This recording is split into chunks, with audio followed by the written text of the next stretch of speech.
Good morning from Fast Company. Here's our daily look into what's driving today's creative business leaders.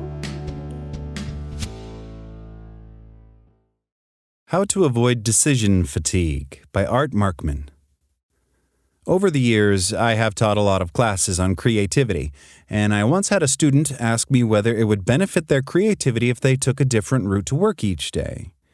While changing up your environment can create serendipitous engagements with things that might spur a new idea, changing up your daily commute would most likely make you spend time and effort thinking about how you get to work when that time could be better spent in other ways.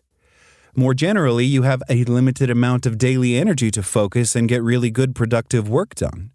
You should spend that energy on things that matter rather than things that don't. You have probably heard about the concept of decision fatigue, in which having to make repeated low-level decisions taxes you to the point where you feel mentally useless. There isn't something special about selecting a course of action from a set of options. It is really about using your daily energy supply in an unproductive way. Having to evaluate a set of options, envision the consequences of selecting from among a set of options, and then choosing takes a lot of work, and so it is a particularly efficient way of draining your battery. Here are 3 things you can do to preserve your energy. Use habits wisely. First, remember that most of your actions don't need to involve choices at all.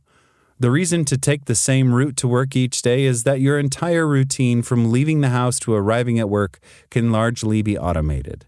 When you repeat an action in a context frequently, you ultimately create a habit out of it. Those habits can be executed without soaking up mental resources, which leaves you free to think about more interesting things and won't decrease that daily mental energy store for productive work. Be strategic. If there are situations in your work and personal life that occur frequently for which you can create a routine or schedule without causing problems, do it.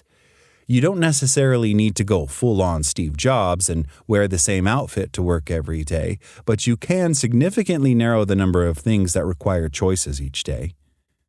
Optimize the effort-accuracy trade-off. In addition, respect the effort-accuracy trade-off. The more effort you put into a choice, the more likely you are to reach an ideal decision. Whether you should choose the ideal option, though, depends a lot on the consequences of a bad decision. If you're choosing something to eat for lunch, pick something acceptable. What the Nobel Prize winner and psychologist Herb Simon called satisficing. Spend only enough time with your choices to reach the point where the outcome is acceptable. There are rare cases, work you're doing for an important client, for example, that require your absolute best effort.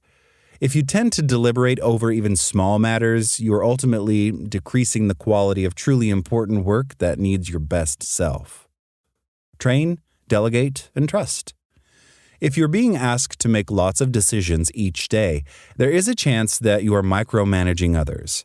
Your expertise does not have to be brought to bear on every single decision that affects your sphere of influence, but if you don't trust the people around you to do the right thing, you may feel like you have to engage with every detail of a project.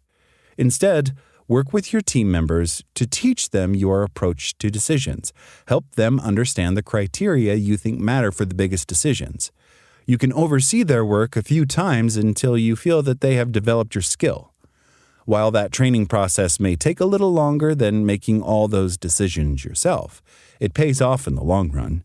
You can now feel more secure delegating responsibility for a significant number of choices to others and weigh in on a select few situations. Not only does this strategy help you preserve your mental capacity for important work, it also ensures that there is a rising generation of excellent leaders behind you. That's all today from Fast Company. Talk to you tomorrow.